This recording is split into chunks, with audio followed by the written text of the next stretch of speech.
മാലിന്യ പ്ലാന്റുകൾക്കെതിരെയുള്ള തെറ്റിദ്ധാരണയും സമരവും നീക്കാൻ മന്ത്രിതല മുഖാമുഖം പരിപാടി സംഘടിപ്പിച്ച് തദ്ദേശ വകുപ്പ്. തിരുവനന്തപുരം കനകക്കുന്നിൽ നടക്കുന്ന വൃത്തി കോൺക്ലേവിൽ സമരസമിതി പ്രവർത്തകർ തദ്ദേശ വകുപ്പ് മന്ത്രിയോട് ആശങ്കകൾ പങ്കുവച്ചു. മാലിന്യ സംസ്കരണ പ്ലാന്റുകളുടെ ആവശ്യകതയും വിശ്വാസ്യതയും മന്ത്രി എം പി രാജേഷ് സമരക്കാരെ ബോധ്യപ്പെടുത്തി. സംസ്ഥാനത്ത് മാലിന്യ നിർമ്മാർജ്ജനത്തിൽ അന്നും ഇന്നും നേരിടുന്ന പ്രതിസന്ധി മാലിന്യ സംസ്കരണ പ്ലാന്റുകൾക്കെതിരെയുള്ള നാട്ടുകാരുടെ എതിർപ്പാണ്.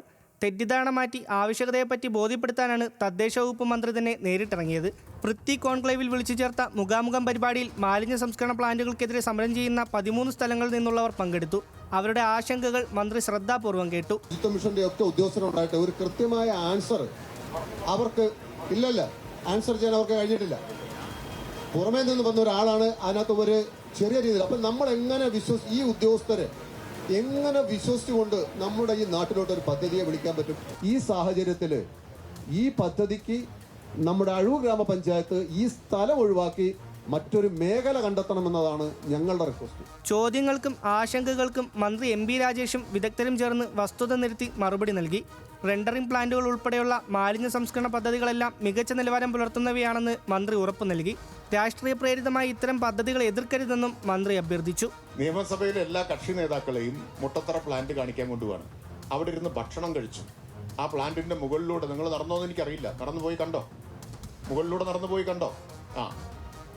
ഒരു മാസ്ക് പോലും വെക്കാതെ എല്ലാവരും നടന്നുപോയി കണ്ടു. എല്ലാം കഴിഞ്ഞപ്പോൾ മാധ്യമങ്ങളോട് അവർ പറഞ്ഞു, ഇത് ഇങ്ങനെയാണെന്ന് ഞങ്ങൾ ആരും അറിഞ്ഞില്ല, ഇങ്ങനെയാണെങ്കിൽ ഞങ്ങൾക്ക് ആർക്കും എതിർപ്പില്ല എന്നാണ് പറഞ്ഞത്. അപ്പം നമ്മുടെ നാട്ടിൽ ഒരു പ്രശ്നം എന്താണെന്ന് വെച്ചാൽ നമ്മൾ അറിയുന്നതിന് മുമ്പേ എതിർക്കും.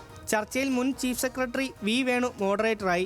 50 വർഷത്തോളം മുടങ്ങിക്കിടന്ന മാലിന്യ നിർമ്മാർജ്ജന പദ്ധതി നടപ്പിലാക്കാനായതിന്റെ അനുഭവങ്ങൾ ഗുരുവായൂർ നഗരസഭാ ചെയർമാൻ എം കൃഷ്ണദാസ് പങ്കുവച്ചു.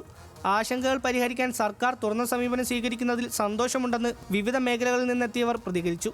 സംസ്ഥാനത്തെ വിജയകരമായ മാലിന്യ സംസ്കരണ പദ്ധതികളെക്കുറിച്ചുള്ള ഡോക്യുമെന്ററിയും മുഖാമുഖത്തിന്റെ ഭാഗമായി അവതരിപ്പിച്ചു. ന്യൂസ് മലയാളം, തിരുവനന്തപുരം.